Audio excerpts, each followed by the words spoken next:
Hey everybody, Coach here. Hey, I hope your guys' holiday season is clicking along at a pace that you can keep up with.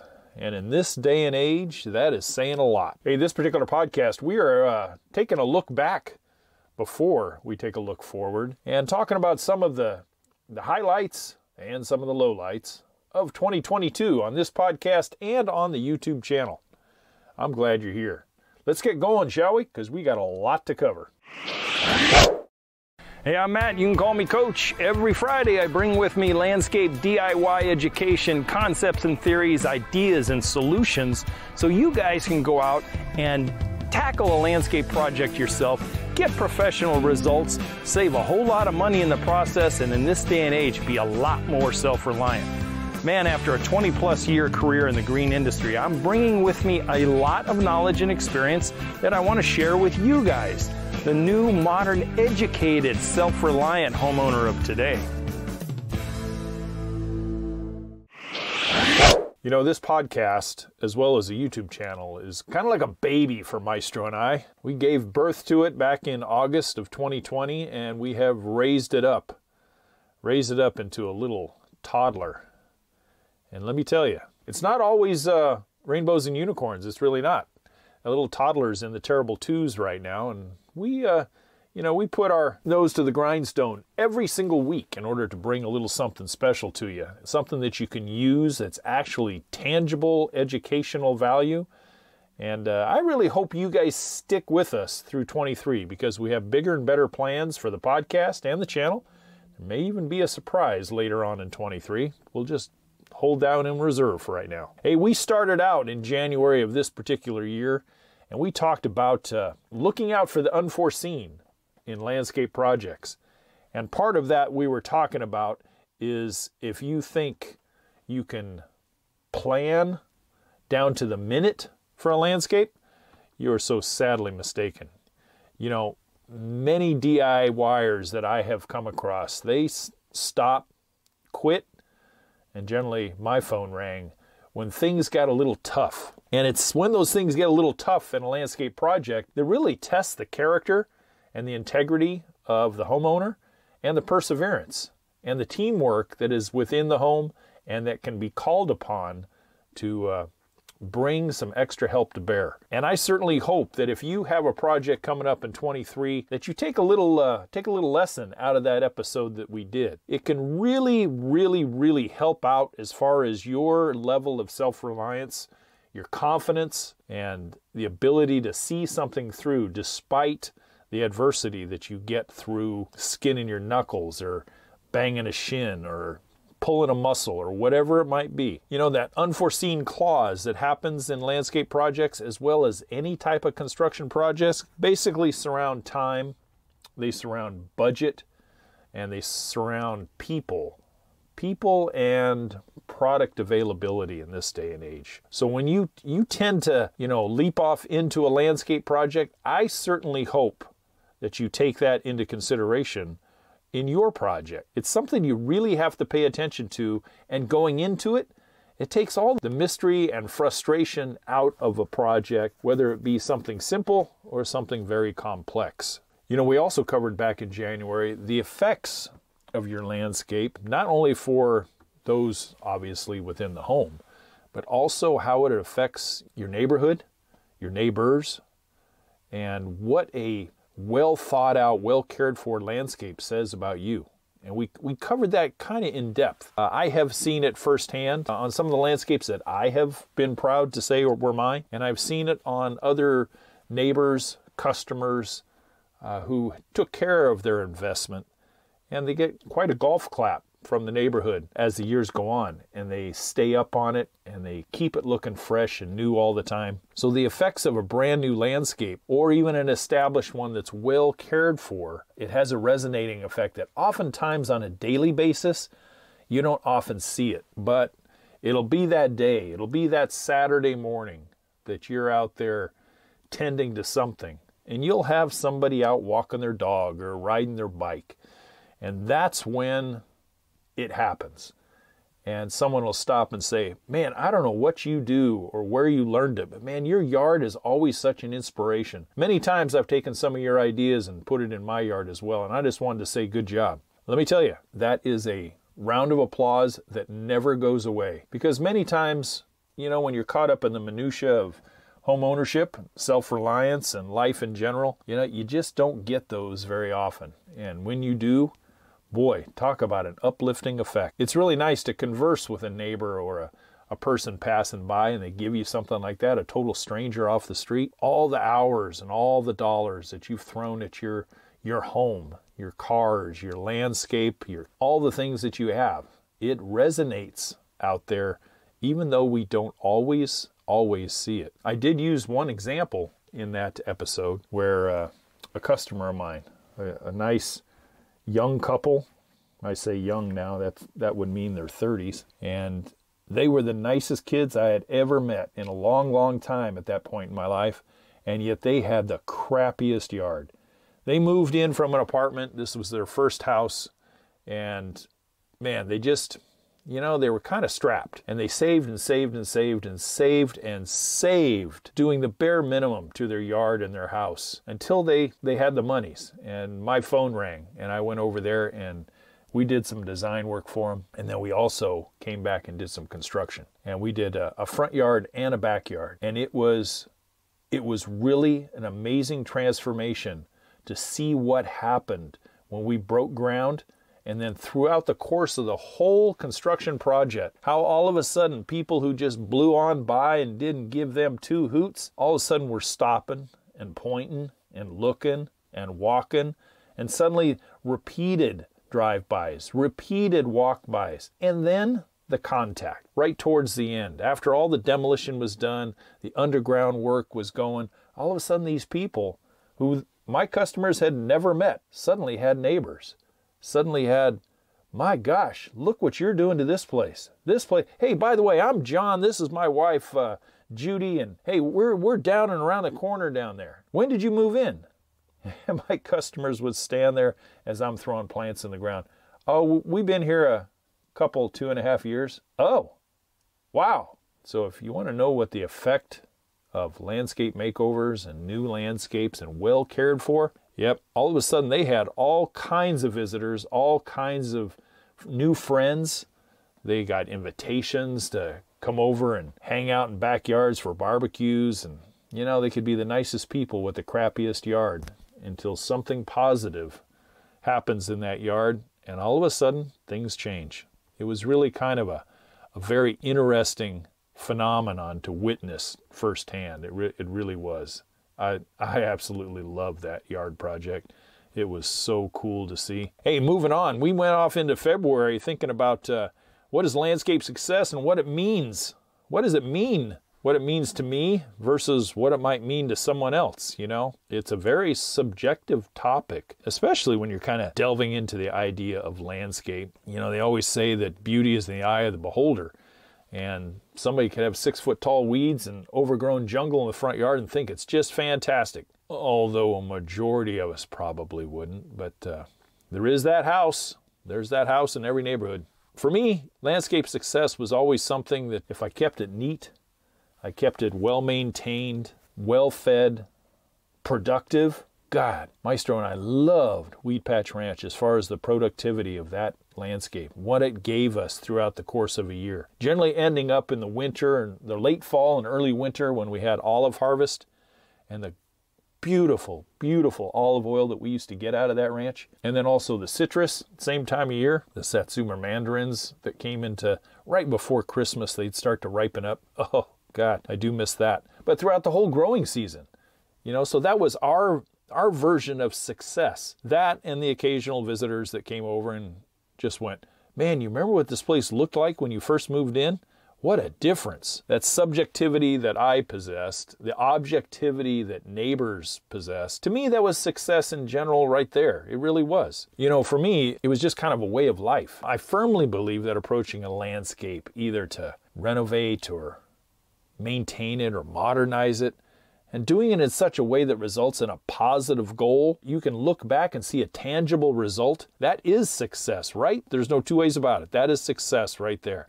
Even if it's a pot of pansies on the front porch and nothing else at the time, it's still very much successful. So we covered that in great detail. I invite you to go back and look at that if you get a chance, or any one of these, as a matter of fact. So we rolled out of February and into March, and we talked about the battle of landscapes and pets, what that perennial battle kind of summarizes. Now, there's many people, and Maestro and I do not subscribe, but there are many people that have pets, multiple pets, and they're like their kids in many respects. But sometimes those kids can often make it really hard to have a really nice landscape. I have been around clients and friends that have large dogs, had them around that have the little potbelly pigs, have horses, and for the most part, they try, but it's almost like they succumb to the love of the pet and the pet's will, and the landscape ends up on the short end of the stick. So when we talk about that in depth, we talk about the pros and the cons and some of the solutions that you can approach a landscape to where you can kind of have both. You can have something really nice to entertain and enjoy for yourself, for your family and friends, and yet still have doggos, still have the little rooting pigs out there. Hey, in March, we also covered an episode that was kind of near and dear to my heart. It had to do with landscape renovations from a designer's point of view. And I actually used an actual landscape that I was going to design and approached it in the manner that you guys would see the problems through my eyes, and maybe it would help you when you go out and look at your landscape and possibly entertain a landscape renovation. I really liked that episode. It was very good. It was educational. I really believe I brought a lot of value in that particular one, but I really focused in on some of the problems that were present. And I also showed you, what I look for starting just driving in the neighborhood, and being able to see what fits and what wouldn't fit. What's being done in the neighborhood versus, how stagnant is it, both in landscaping and in neighborhood in general. And it's something that, I still do to this day. The most recent video we had over on the YouTube channel, I walked through a very good friend's yard in the backyard, and I pointed out all the things that would be addressed from my professional point of view as a contractor and designer, and then also things that they could do themselves if they chose to do it. And so looking at it from a designer's point of view can really open a layman's eyes and show, that it's, hey, there's a few things that need to be addressed and we can't skip over them. Otherwise, we may end up with problems as the project progresses, or after it's all supposedly said and done, and we still haven't addressed drainage, we still haven't addressed slope, we haven't addressed the neighborhood or security or views or any of those kinds of things. We rolled into April, and we talked in one episode about taking a hobby such as landscape design and turning it into a career, and what were some of the pros and cons. I have one viewer on the YouTube channel, a 15-year-old young man that's considering doing his own mow and blow business and educating himself in landscaping and landscape construction and design, and he listens quite regularly. And I'll say, hey, happy holidays out there, because you know who you are.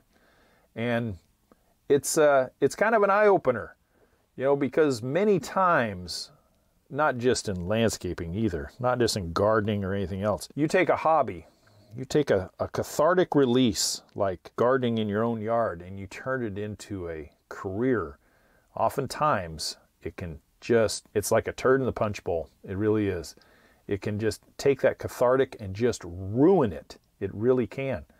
Classic examples are, I'm kind of an avid fisherman, and there was a time in my life where I considered competitive bass fishing back in the day, back in the early 90s. And I went to a couple of tournaments, and I actually participated in them. But the pressures and the competition in one tournament alone set me back 50% of the love of the hobby of bass fishing. It really did.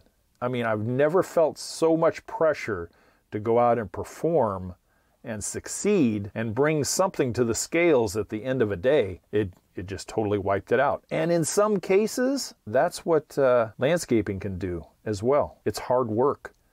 And yes, you can do it right from the get-go if you've got a big checkbook and you can throw a lot of money at people and vehicles and everything else. But most of us who've done the job start out small. And we definitely walk before we run. And we build the business from maybe a one-man show with a one pickup and a trailer. And we build it up into something where, yes, we could have help. And I did have help at one point until California laws and everything else became so constrictive that I downsized and went right back to just me and the occasional day laborers that I brought in from temporary agencies. But you should check that one out. It's kind of an eye-opener. Hey, you know, in May, our biggest growth of the podcast and of the YouTube channel came in the month of May. And we covered a couple of things. One was an actual design of a family member's house, both front and backyard. And we took what was there, we took some of the wants and needs of that family member, and we designed out that front and backyard so that it was functional forever. And I don't know if they ended up doing anything with it. I haven't had contact with them since summertime, but I think there were some dollars that need to be saved before they went and did it themselves. But I think people learned a lot, and exactly how we dealt with taking yards and putting them to scale on paper. Some of the functionality designs that went into it, you know, like walkability and privacy and views and shade, those kinds of things. I really enjoyed those two. We broke it into two. We broke it into a front yard podcast and video, and then we did the backyard. So I thought it was pretty cool. Really worked out well. We also covered in May an episode kind of surrounded landscape construction. If it was easy, everybody would do it, but it's not easy. And I showed a lot of ways on how to get past the hard parts of a landscaping project for the self-reliant homeowner. It was interesting just in the way I had to put the podcast and the video together, because I really had to look inside and say, what was the real hard parts about it? And it turned out pretty darn good, and I think we got some good thumbs up and good reviews on that particular episode. I noticed that throughout the year, the YouTube channel itself grew slow, but it grew. And this is not a genre that we're in that is super popular. It is a genre of people that are learning to be self-reliant again, learning to do things on their own again, and not just writing a check to a professional to have it done. I really enjoyed bringing the hard parts into the light and then offering some solutions on how to get past them. We also covered in the month of May, we covered fallout from landscape burnout. And that one was directed at people who had been in their homes for a while. And they were tired of the same old, and what to do about that outside in the yard. And man, that was kind of my niche market when I was a professional doing this on a daily basis, coming in and hearing people going, we just don't know what the hell to do. You know, Coach Matt, tell us what we can do with this thing. Show us some ideas and give us some inspiration. And that was really the tangible part of my career, was I could show them some of those things, and I could see the light bulb rheostat growing brighter and brighter as we talked more and more. And oftentimes, yes, I did the work, but there were some times where people just wanted the design on which to work off of. And that burnout phase is where you take something that maybe when you moved in 10, 12, 20 years ago, you were the Taj Mahal of the neighborhood. And now you're almost that house, because life has changed a little bit. You know, so has your yard. And maybe what looked super good 15 years ago is really out of control and overgrown and in need of some really landscape surgery to get it back in shape. So bringing some of those burnout things to life was a fun episode. I really liked it. You know, in June, we actually covered one episode that had to deal with hardscape. And many times people get lost in the minutia of the pretty flowers and the pretty landscape lights or the pretty water feature, and we kind of forget about the hardscape stuff. I kind of use the term the stepchild of the landscape. And when I talk about that, we're talking about the pavers or the decking or the walkways, those kinds of things that they just perform their function day in and day out, year in and year out, with very little fanfare, because obviously, let's face it, there's not a lot of excitement after the honeymoon phase of a paver patio. You know, it's just segmented concrete, or the decking, you know, it's just wood and decking material, and yet there it is, performing its function every day. And we tend to focus in on the pretties and the niceties, and we fertilize and we take care of that stuff that is green, and we often let the hardscape go by the wayside. So we talk about maintenance of hardscape, decking, concrete, pavers, that kind of stuff. It was neat to research, and it was also nice to point out that, you know, anybody can plant a plant and mow a lawn. Anybody can prune a hedge. Well, not anybody, but anybody can prune a hedge to a certain point. But how many of you can put in a paver patio correctly? How many of you can put in an artificial lawn correctly, or walkways around the whole house so you have great walkability? The hardscape one was a good episode. I really enjoyed doing that one. It was eye-opening for the beginning of the summer landscape season, and a lot of feedback that I got on it. Some was good, some was not so good, but that's just being in the business that I'm in right now. It was a good episode. Hey, we also talked about the brand new project that finally gets done, and here we are coming into the heat of summer, in some places 100+ degrees already. Not where we were at the time. In June, we were still up in the cool climes of the Pacific Northwest, and it was a very late spring. Lots of rain, lots of cool temperatures, well beyond what the norm was. But we talked about that new baby in the house, that new landscape that sits out in the front or backyard or both, and it's not the time to go jetting to Fiji. I share a real interesting story surrounding that in that particular episode, and how to stay dialed in for that first 30 days, sometimes 60 days, depending on the weather situation. How to keep an eye on the Weather Channel and make sure that you're there on guard, literally, like you got a new baby in the house. Make sure things are moist all the time.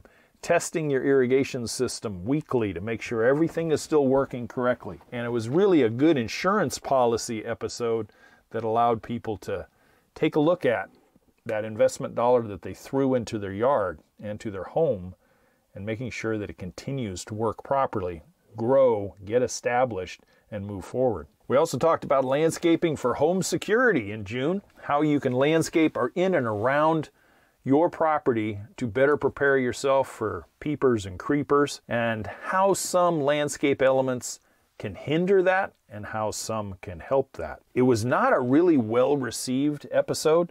I didn't get a lot of views and a lot of likes on it, but it's one of those things where, you know, I had some experience in it and I really wanted to share it with you guys. We delved in pretty deep on that, and it worked out pretty darn good as far as I'm concerned. We rolled in July and talked about irrigation basics, the Irrigation 101 and your approaches to it and what it involved, and drip irrigation versus spray irrigation, the applications of both, the thoughts of water conservation no matter where you're at, and allowing the irrigation system that you're putting in to perform at its best when it's newly installed and 10 years down the road. We talked about timers and valves. We talked about all kinds of things, including check valves and ball valves and all the kinds of things that go along with systems such as that. So check that one out. Moving on into the month of August, we revisited irrigation again, and we talked about maintenance and repairs and how to approach that. Broken pipes and timers that aren't working, valves that don't seem to close all the way or open up all the way. And it was pretty well received. I hope people got something out of that one. I really do. The following week we talked about landscape lighting. We talked about landscape lighting inspection. We talked about maintenance tips and repair approaches and how to keep yours at best, because it is one luxury item in the landscape that I've seen that people let go by the wayside first. Water always has to be put there. Low voltage lighting does not always. And I saw that quite a bit in my career. I really did. It was kind of a conundrum that people would spend thousands and thousands of dollars on upgrading a lighting system, and then after the first year a bulb goes out, and then 2, and then 5, and then eventually Kids knock over lights, doggo knocks down lights, lenses aren't cleaned, and people kind of forget about it. Hey, we also covered in the height of summer. We talked about summer lawn care and how it can really take a nice lawn and ruin it if you don't stay up on it. And summer lawn care is when most lawns, even warm season grasses, they tend to stress a little bit. If the right amount of moisture balance, right amount of food, and the right amount of attention is not given to it.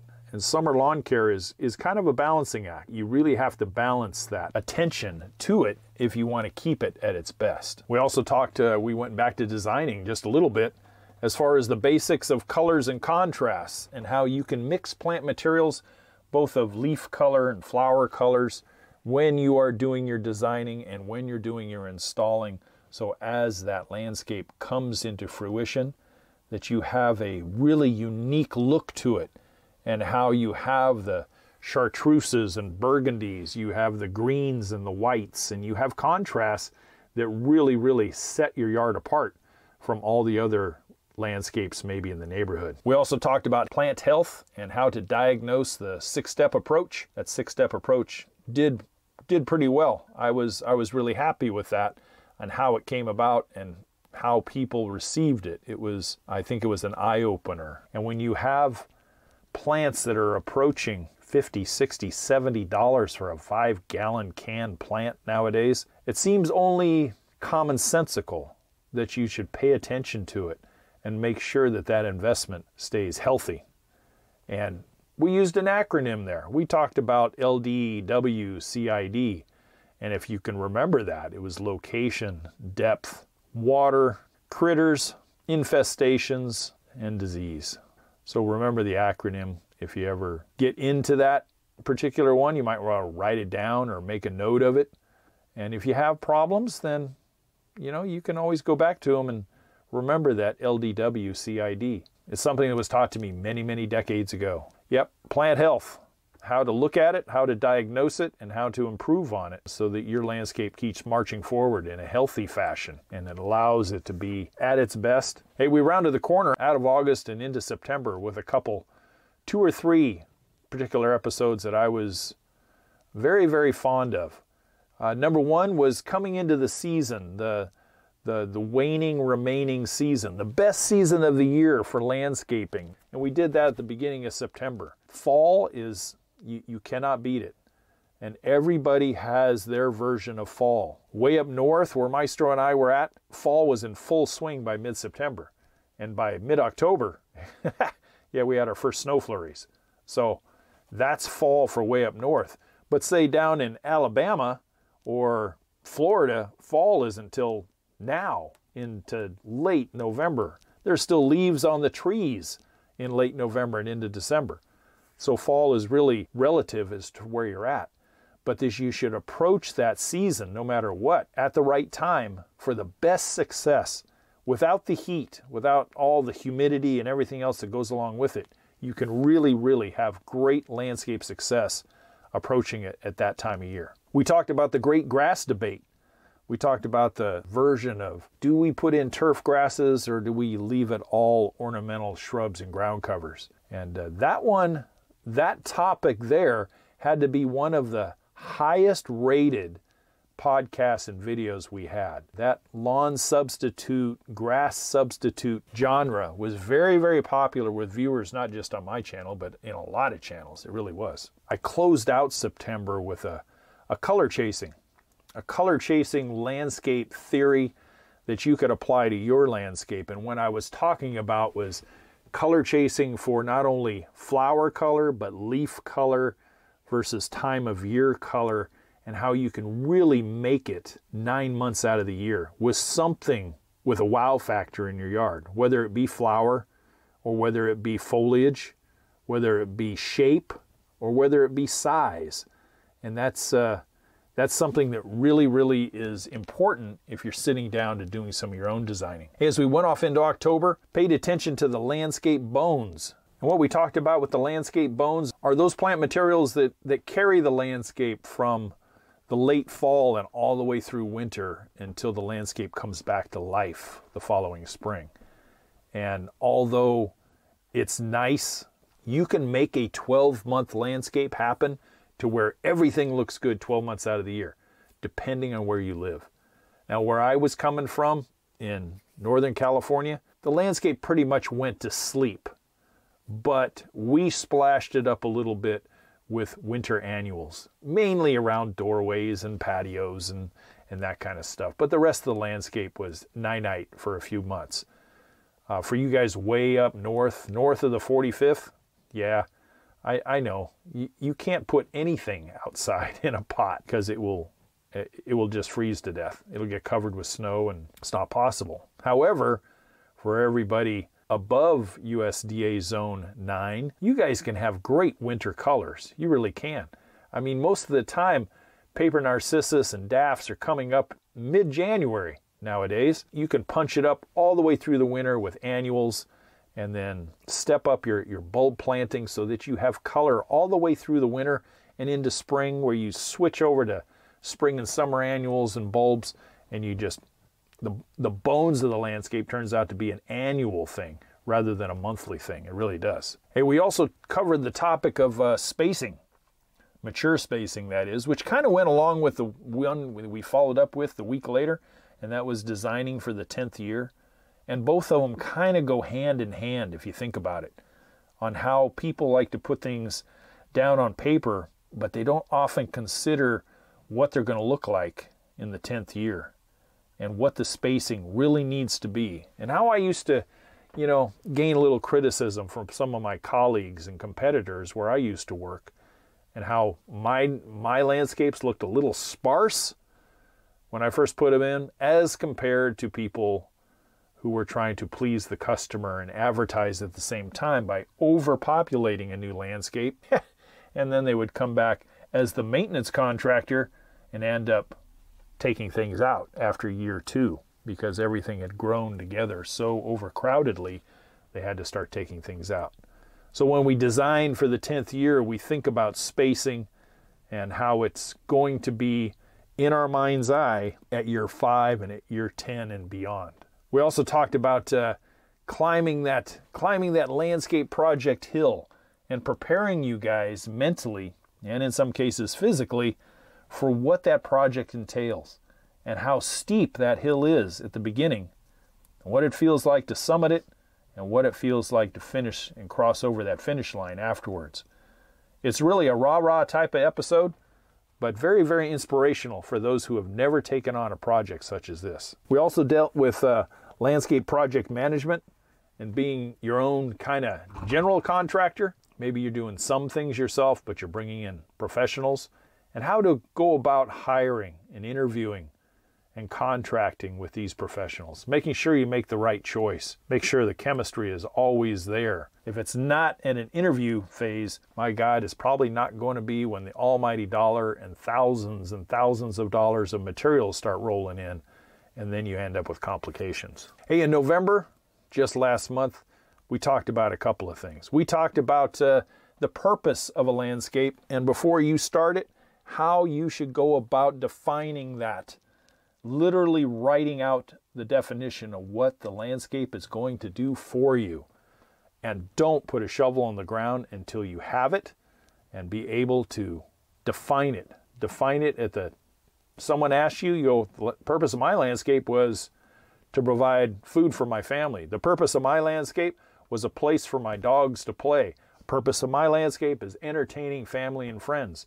And that purpose is very, very important. And we also talked about safety and liability, some of the things that go along with projects like this, go along with the fact that there are some dangers in landscaping and how to avoid them, how to identify them, and how to mitigate them down to almost zero. We talked about the 5 W's and an H when it came to landscaping, and how you can plan out your project by using those acronyms, the who, the what, the when, the where, the why, and the hows. But we directed it towards the task of pruning. Although it could be applied to most anything, we really directed it at pruning. I guess what I would like to say and wrap up for 2022, because Maestro and I are going to take a week off, and we'll rejoin you right after the first of the year, is we thank you, our listeners and our viewers and our subscribers. Without you guys, we would not be approaching 5,000 subscribers on the YouTube channel and tens of thousands of downloads on this podcast. And who knows how many streaming listeners are out there. We very much appreciate you. And we hope, if there's anything we can hope for in 2023, is that there's a little more engagement and a little more question, and allow me to help you directly, either written or on the podcast. We're going to try to throw in some Q&As. We might try some webinars, but we need some feedback from you guys. You guys are out there gaining all this education every single week. So help us out a little bit too. You know, for now, I think we're going to say goodbye. And I think we're going to say happy holidays and enjoy the rest of December. Exhale regarding landscaping, and then get ready to hit it again starting in January. If I can be of any assistance in getting your landscape project off the ground or helping you curb a problem that you currently have, hey, I'm only an email away. youryardcoach@gmail.com. You guys take care, and as always, to your landscape success, bye for now. See you next year. Thank you for listening to the Yard Coach podcast. Don't forget to head over to the website at youryardcoach.com, where you will find more DIY landscape education, including the free 15-step DIY landscape checklist, Coach Matt's ebook called Landscaping Simplified, and the flagship digital course, Homescape 1.0. As always, if you have any questions or comments, you can email Coach Matt directly at youryardcoach@gmail.com. We'll see you right here next week.